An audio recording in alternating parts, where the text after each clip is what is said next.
Buenos días, un gusto saludarle. Nosotros estamos acá en el estudio de Radio Pichincha, Licenia Espinel y Alexis Moncayo. Le mandamos un fuerte abrazo. Gracias por aceptar la invitación.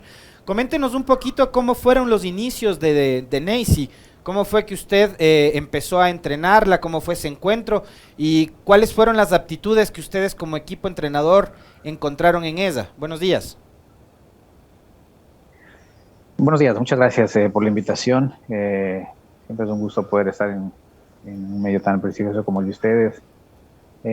Sí, bueno, la historia de Neisy comienza en la Shell, en la parroquia Shell, en la provincia de Pastaza, cuando Neisy tenía aproximadamente 11, casi cerca de cumplir los 12 años, que bueno, junto con su hermano Javier, su hermano mayor, se acercaron al gimnasio, a la escuela de levantamiento de pesas que funciona en Shell desde hace muchísimos años, a intentar, ¿no? Practicar una disciplina que nosotros siempre la tuvimos abierta para la juventud y la niñez de la parroquia.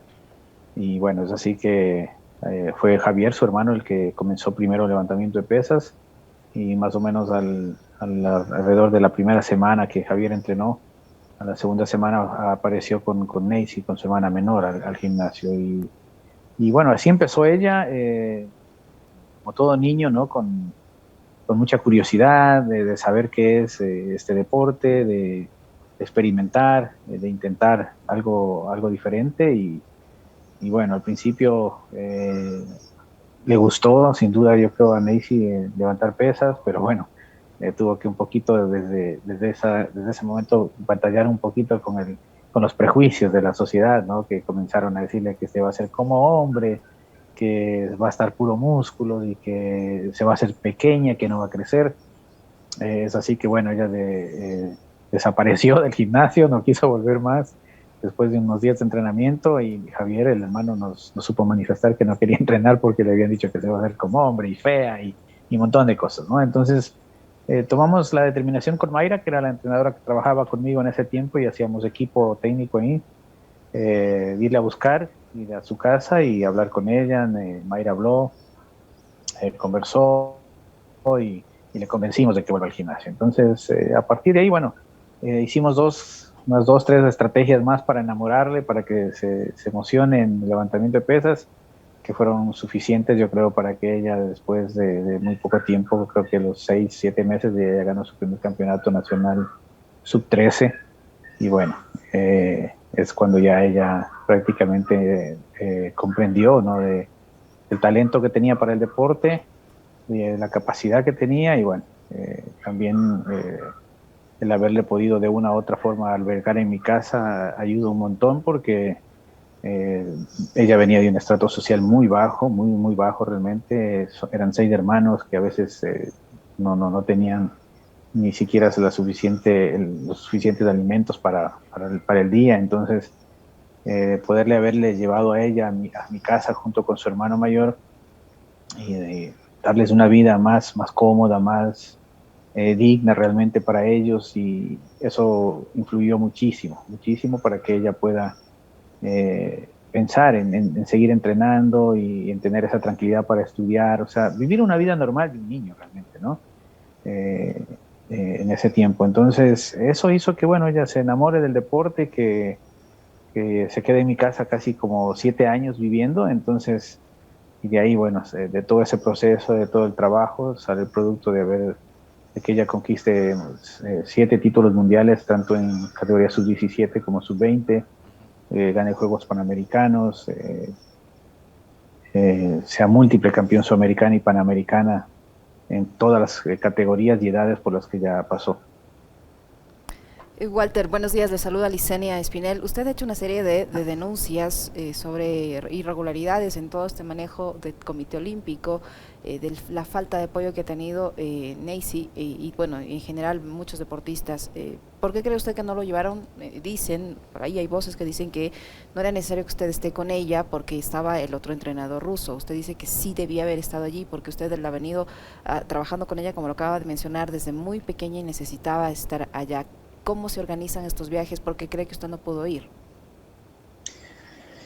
Bueno, básicamente no es que yo hubiera tanto como yo como entrenador querer ir a los Juegos Olímpicos, ¿no? Era más bien un anhelo muy, muy valedero de Neisy y de Angie, de que me lo pidieron aquí en Aruba y me lo reiteradas veces, incluyendo también Alexei del entrenador, de que querían que yo sea parte del equipo con ellos allá en Tokio. Y básicamente se debía a que tanto Neisy como Paola tienen una conexión bastante fuerte conmigo, obviamente porque vivieron conmigo, se criaron conmigo, vivieron todo su proceso de entrenamiento conmigo.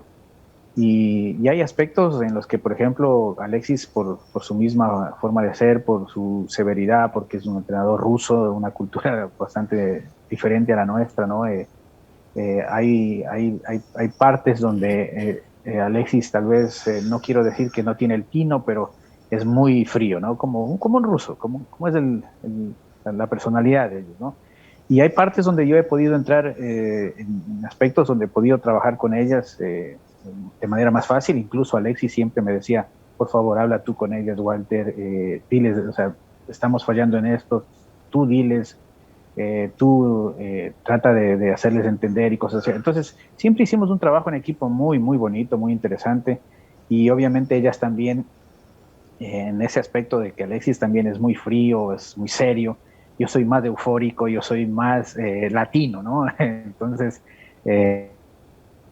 podíamos transmitir eso y en la competencia también sabemos que lo hacemos de esa manera. Entonces, tenemos personalidades muy diferentes en ese sentido, Alexis y yo, pero bueno, como digo, somos el complemento perfecto y siempre lo fuimos con Alexis y con Mayra, porque hicimos un trabajo extraordinario cuando estábamos juntos todos. Entonces, había ese anhelo bastante fuerte de Macy, de Angie, de que yo vaya, me lo pidieron un montón de veces, yo les dije, miren, o sea, yo encantado iría, a mí me encantaría, estuvimos aquí en Aruba entrenando, más que todo aquí se pudo evidenciar la influencia que yo podía tener en ellas, porque ellas en el poquísimo tiempo que se les permitió estar aquí en Aruba, mejoraron un montón, tuvieron unos resultados bastante interesantes después de salir de aquí de Aruba en el Sudamericano en Colombia, y básicamente ellas sentían esa confianza y sentían esa fuerza que podría transmitirles yo a ellas. Y por eso ellas lo pidieron y me lo pidieron un montón de veces. Yo le dije, bueno, yo quisiera, a mí me gustaría, obviamente, pero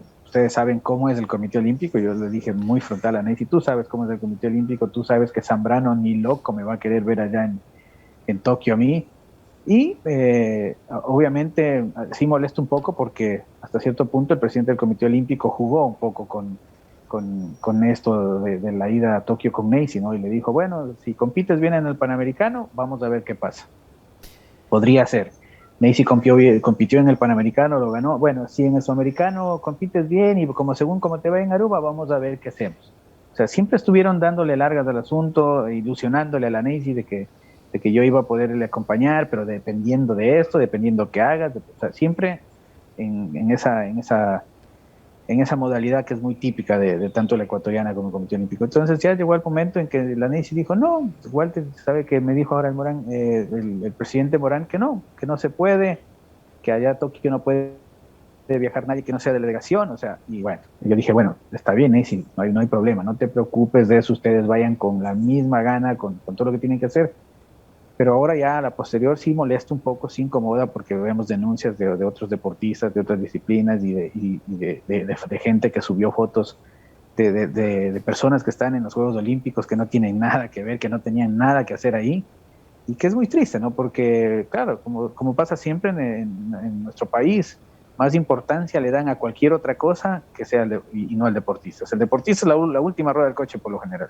Entonces, primero tienen que estar los dirigentes, los amigos, familiares, delegados, o sea, todos ellos sí tienen asegurado su cupo y su viaje, pero los deportistas o lo que sea la parte técnica realmente esencial y necesaria, eso siempre estará a ver si se puede o no, ¿no? Entonces, sí, es lamentable. A mí me hubiera gustado que el masajista que estuvo con ellos aquí entrenando, trabajando en Aruba, que le dieron y que estuvo con ellos los últimos 2 meses, él vaya para Tokio, en vez mío incluso, o sea, que él esté allá, porque él venía haciendo un trabajo extraordinario. Yo fui testigo de todo lo que él hizo aquí. Pero tampoco le dieron esa posibilidad, tampoco le permitieron ir allá, entonces, lastimosamente, esa es la realidad de lo que pasaba, ¿no?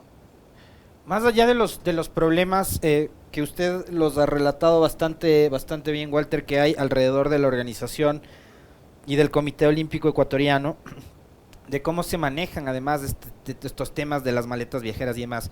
Yo sí quisiera preguntarle a usted por la afinidad, por la cercanía, por el acompañamiento que hizo de la carrera de Neisy. ¿Qué sintió el momento en que le vio a ella alcanzar la medalla olímpica de oro, esa madrugada del domingo? Bueno, relátenos un poquito cómo lo vivió. Para mí primero fue un poquito frustrante porque tristemente aquí en Aruba no pudimos ver la competencia en vivo, no había manera, todos los enlaces que se nos pasaban tenía restricciones aquí en Aruba, era una señal que no estaba abierta para la isla, entonces fue bastante frustrante en ese sentido porque queríamos verle, ¿no? Y bueno, yo honestamente el día anterior casi que no dormí, estaba súper nervioso, no sabía si dormir, si quedarme despierto, o sea, no sabía qué hacer, estaba súper nervioso. Y ya en el momento de la competencia, sabiendo que no podíamos ver en vivo y todo eso, y la única opción que teníamos de seguir los resultados de la Federación Internacional, los resultados escritos de la competencia, cómo se iban dando los intentos, quién los iba probando, quién no. Comencé a seguir así la competencia, ¿no? Y es un poco desesperante porque tienes que esperar que vaya subiendo la información a la página y todo eso. Entonces, gracias a Dios pudimos, la concentración comenzó a transmitir en vivo en el auditorio Luis Arias Guerra la competencia o lo que estaba pasando en ese momento, y yo pude también escuchar.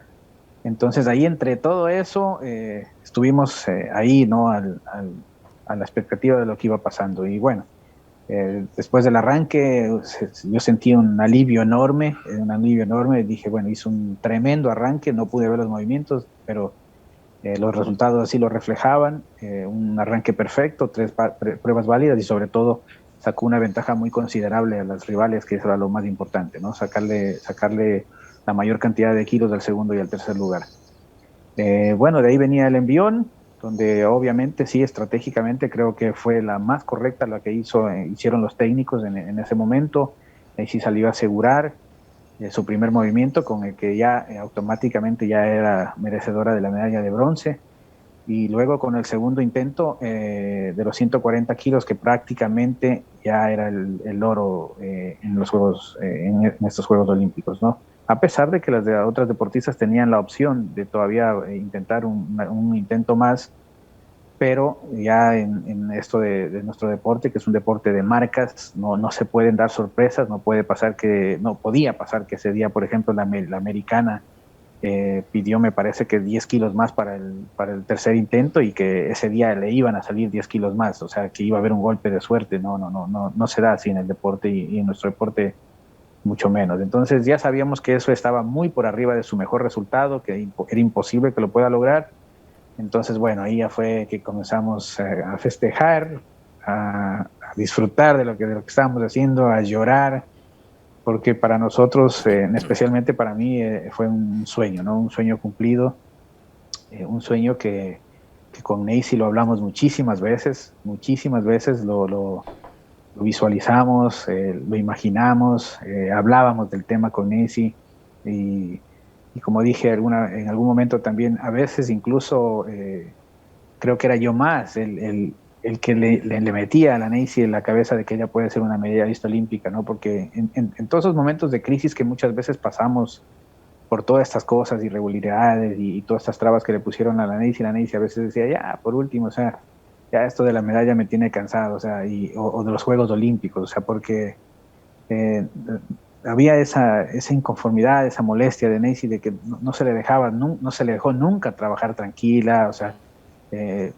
hacer un proceso en paz, ¿no? Entonces, incluso también en el momento crítico de lo que pasó en España por lo de la prueba negativa y todo eso, igual llegó un momento que ella colapsó y dijo, ya, por último, Walter, me regreso al Ecuador y hay que queden los Juegos Olímpicos y la medalla y todo eso. Entonces, tiene doble mérito, ¿no? Por todas esas presiones que supo sobrellevar, pues.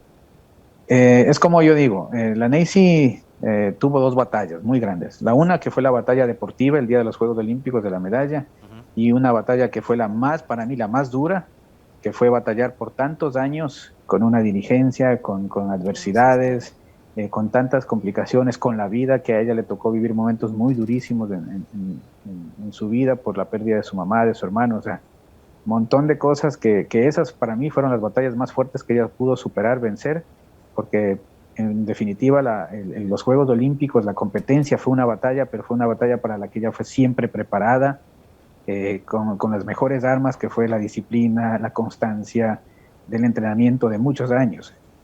A diferencia de las otras que nos tocó muchas veces batallar indefensos, que nos cogían de sorpresa, o sea, nos agarraban con la defensa abajo muchas veces, o sea, y muchas veces impotentes de no poder hacer nada, por ejemplo, cuando a Neisy en el 2014 le dejaron fuera del equipo olímpico para ir a los Juegos Olímpicos de la Juventud, siendo ella la campeona del mundo, siendo la deportista que ganó el cupo para Ecuador, a ella se le dejó fuera y no se le dio la oportunidad de ahí ganar su primera medalla olímpica a nivel juvenil.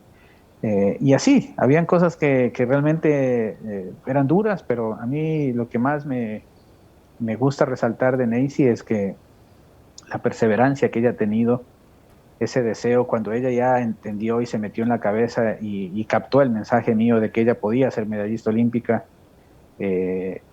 al apoderarse de esa idea, de esa ilusión, de ese sueño, ella no hubo nada que le pueda mover de ese objetivo y demostró tanta tenacidad, perseverancia, ese poder de levantarse de momentos críticos, como cuando compitió en Juegos Panamericanos a poquitos tiempo de haber fallecido su mamá. O sea, realmente extraordinaria la actitud de Neisy siempre durante todos estos años.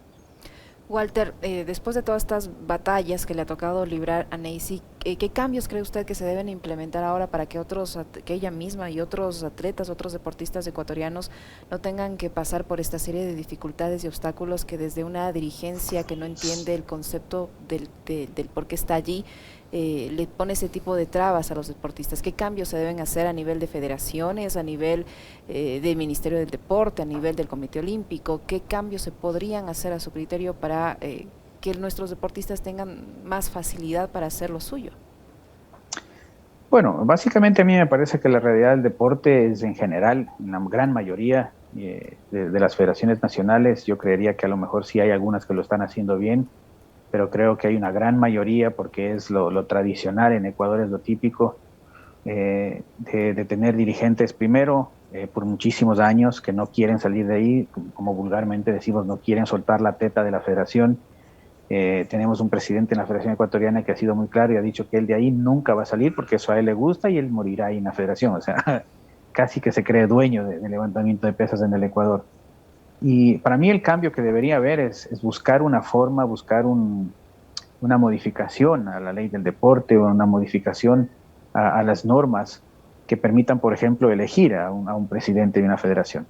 Porque la realidad de ahora es que es bastante absurdo que, por ejemplo, para elegir a un presidente de una federación tienen que votar los clubes oficialmente registrados en el ministerio, con personería jurídica. ¿Y qué pasa? Que cada federación ecuatoriana, como la de levantamiento de pesas, por ejemplo, tiene aprobado 5 o 6 clubes. De esos 6 clubes, por ejemplo, uno, el que estaba aprobado, que era el Club de Alto Rendimiento de Puyo de nosotros allá en Pastaza, y los otros 5 clubes que primero ni existen casi como clubes, que son solamente de papel, y son clubes del presidente de la federación, o de amigos del presidente de la federación, o del amigo del vicepresidente de la federación, que es amigo del de Manabí, el otro amiguito de acá de Los Ríos, o sea, de gente que está ahí cercana a él, que son el vínculo cercano a él, y a esos son los que votan. Entonces son 5 o 6 clubes, 5 a favor de él, 1 en contra, imposible de ganar. Pero si tú haces un sondeo a nivel país, por ejemplo, Pesas tiene de 23 provincias, están practicando el levantamiento de pesas.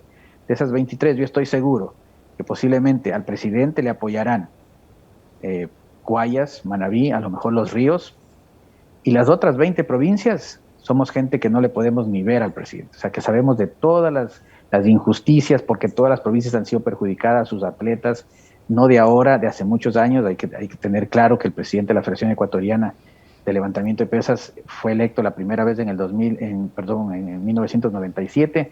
Antes de eso, 10 años antes de eso, él ya era parte de la Federación Ecuatoriana, era el que manejaba, si se quiere, la Federación Ecuatoriana por atrás del presidente, porque el presidente nunca tuvo el anterior nunca tuvo ese carácter y esa postura de manejarlo como presidente de una federación.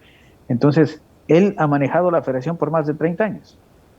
Entonces, no cabe en la cabeza de nadie, de un sistema normal, que una persona tenga tantos años que no se le pueda sacar, que han habido ministros, presidentes del Comité Olímpico, secretarios del deporte, que le han tenido miedo, o sea, que no han podido. Y lo peor de todo es que muchos saben, palabras textuales del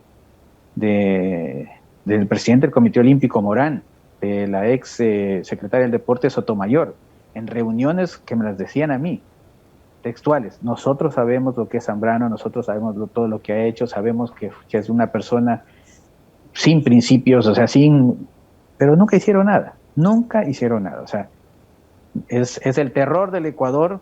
Un deportista no podría hablar mal de él, o no podría ni siquiera hablar mal, no podría exigir algún derecho, porque el rato que tú exiges, ese rato te vuela en la cabeza, o sea, te vuela en la cabeza literal, no vuelves a viajar, te saca de la delegación, o sea, ese ha sido el actuar de él de toda la vida, o sea, no es algo nuevo. Entonces, en el caso, por ejemplo, de Neisy, si hay algo que destacar muchísimo en ese aspecto de Neisy, es que Neisy fue la única deportista que no se dejó manipular, amenazar, chantajear, porque a Neisy hay que recordar que por varias ocasiones quisieron obligarle a cambiar de entrenador, quisieron obligarle a que se vaya a Guayaquil, y ella nunca accedió a eso. Ella dijo 1000 veces: me retiro del deporte, 1000 veces quítenme la beca que me están amenazando en quitarme si es que no hago lo que ustedes dicen, pero no me voy a ir. Entonces, todo eso ha tenido que sufrir Neisy durante todo ese tiempo.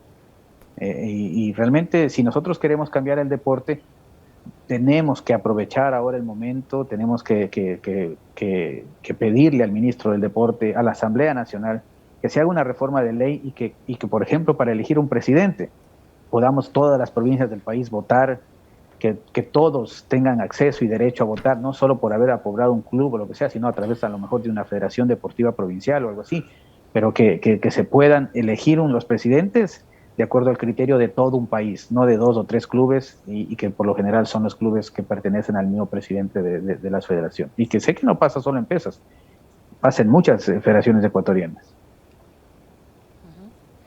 Pues sí, tienes más inquietudes, Alexis. Muchísimas gracias, don Walter, por su tiempo, por contarnos la realidad por la que ha tenido que atravesar nuestra campeona olímpica, Neisy. Así es que esperamos, a ver, ojalá las autoridades tomen en cuenta ahora y hagan los cambios que tienen que hacer para que la situación mejore. Muchísimas gracias a Walter Llerena, entrenador de Neisy Dahomes, que ha estado con nosotros. Gracias, Walter. Muy amable. A ustedes, muchas gracias por la invitación.